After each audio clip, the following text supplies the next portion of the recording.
let's get on with it then. Ooh, opening up the Monkey. There's my sister.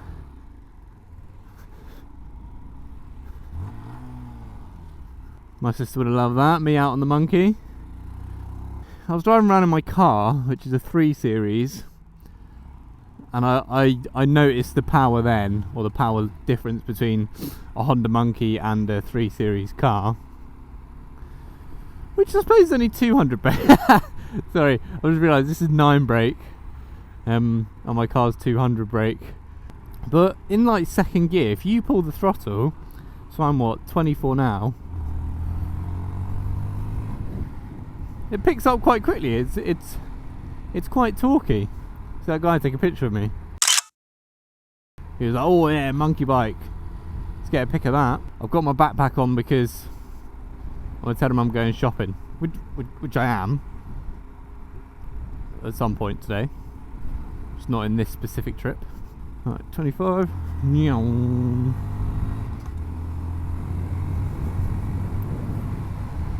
Right, okay, so story time. I've attempted this twice. Going to tell you all about why I'm riding a Honda Monkey. So it started about a year ago.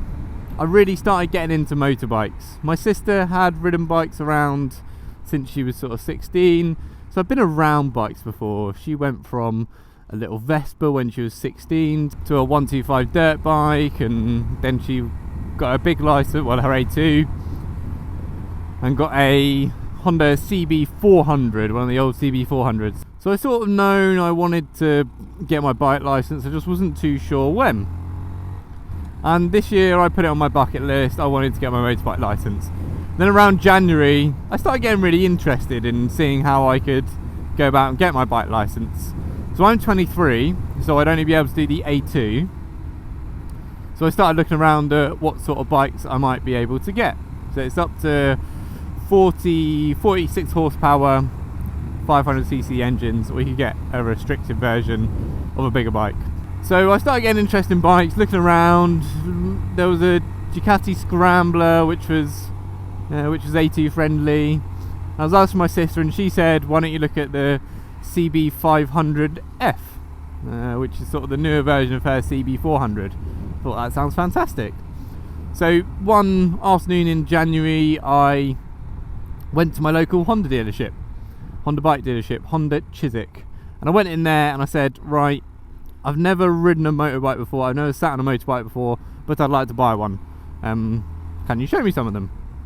And they showed me the CB500. I was like, okay, that's nice. We looked at some of the smaller bikes, like the CB300, and then what also caught my eye was the Honda Rebel, which is the same engine as the CB500s, but it's sort of a cruiser style, and I really like that style of bike. I was like, that is what I can see myself riding. So I say to my guy Matt at Honda Chiswick, Matt, would love to get my sister to test ride some of these, can we book in a date? He was like, fantastic, how about this Sunday? I was like, sure. I was like, Sam, do you want to come over on Sunday and test ride some bikes? He was like, sure. Now Sam at this point lives in Canterbury, so she drove about an hour and a half to Honda Chiswick to help me test these bikes. And when we arrived, they did not know we were even coming. Honestly, we showed up and we said, right, we're here to test ride the Honda Rebel, the CB500. And they said, okay, let's see if we have them. So what do you mean, let's see if you have them? Anyway, they roll out the Honda Rebel and they can't start it. It's got a dead battery. And at this point I was thinking, so you didn't realise we were coming?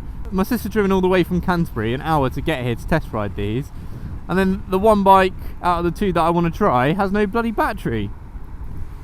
They couldn't get it working on the day, but they did have a CB500X.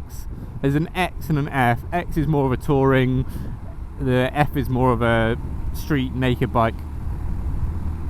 So they have the X, Sam gets on it. Now Sam hasn't ridden for a little while, so she really enjoyed getting just onto a bike and having a play around on one. So here we go, we're test riding the CB500X, which is not what we had in mind today. First time on a bike in 2 years too. So cool.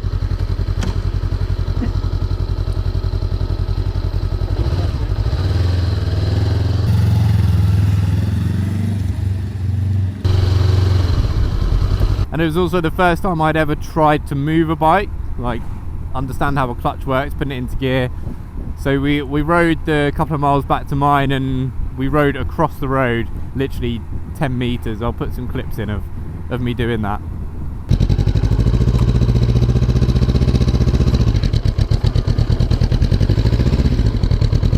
So we go back to the dealership and they have the CB500F ready in about half an hour. I'm like, fantastic, cool, let's give this a go.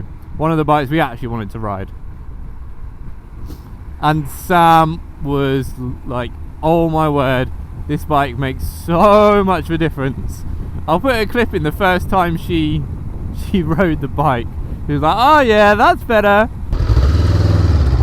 Oh yeah, that's better.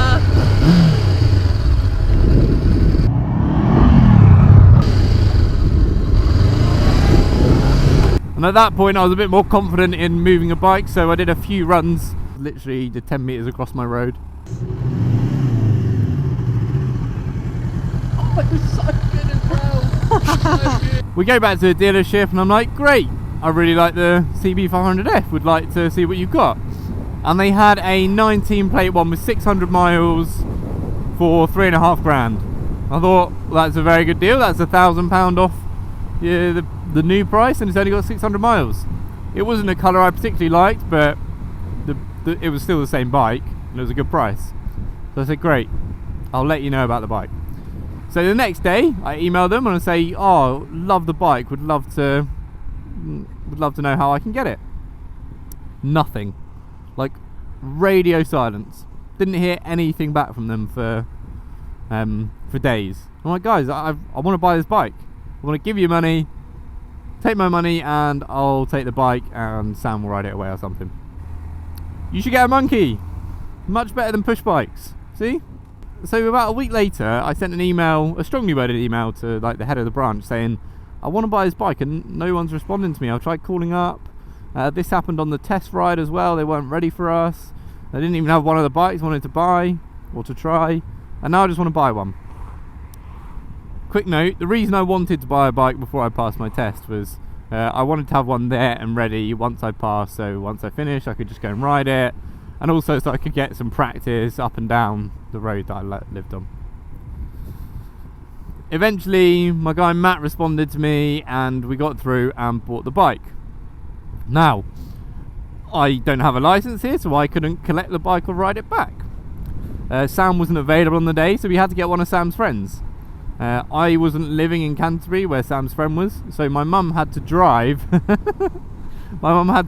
Sam's friend to Honda Chiswick to pick up this bike. Another interesting thing about this day, I had just got off a flight from New York, and so I was shattered. My dad picked me up from the airport and we went straight to pick up this bike. It was like 10 AM. When everyone ended up congregating at Honda Chiswick, they were pretty good. They did have the bike ready. And they actually said I could ride it around in their little area, in their little pad. And that was the first time I'd taken a bike further than a straight line 10 meters across the road. They said, oh, do you want to ride it? And I was like, yeah, sure. My family looked at me thinking, James, do you know how to? I was like, yeah, sure. How hard can it be? I mean, I stalled it first time, but it wasn't that hard. So Mum's brought Sam's friend an hour and a half over to London. And we're all at Honda Chiswick, and then Storm Kira hits, and this bike has got to go back to Canterbury because it's going to stay at my mum's. Well, let's see if I get a nod. Right. Hey, good lad. The Honda Monkey gets some love. So Storm Kira's hit the UK, and it has started bucketing it down about an hour after we arrived at the dealership. We're doing paperwork and they were trying to sort out insurance. So Sam's friend has ridden the bike back in one of the worst storms I've ever seen. The weather was horrendous, absolutely horrendous, but he rode it all the way back, bless him.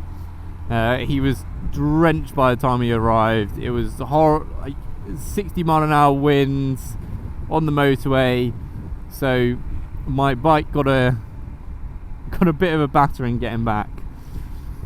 Now, subscribe to the channel, tune in to the next episode, which is why I'm going to tell you exactly why I'm now on a Monkey bike and why the CB500 is just in the garage. Woohoo! Oh, this monkey is a right laugh, man. Bombs around. Let's see if Mum's back. Oh, she's not. She's made it out to KFC. Hello, Coco. Can you guys see that? Look. Coco's there, the cat. Coco. Hello. Let's see if I can find Mum. KFC drive-thru usually takes an age anyway. This was the road I was talking I was getting a CB for riding around on. Oh wow, hello son. You're not going to be able to see anything as I pull away here. Woohoo! Oh, this bike is phenomenal fun. Honestly, if anyone's on a 125 license, don't bother getting a moped. Get this, honestly. It is such good fun. I can smell KFC from here. Come on lads, let's go. Let's get this road on the show. See if I can spot Mumsy.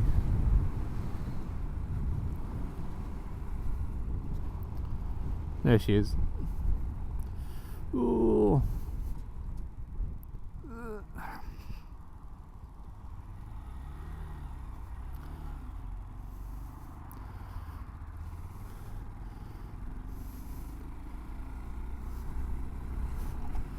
The joy of motorbikes, eh? Woohoo! Hope you got a good view of the bike this time. Oh my god, look at that mud. Wow. Seagull, hello.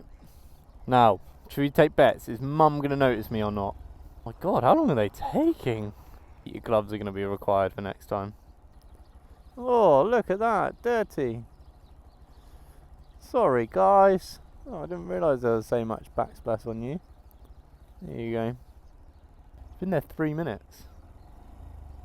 There she is.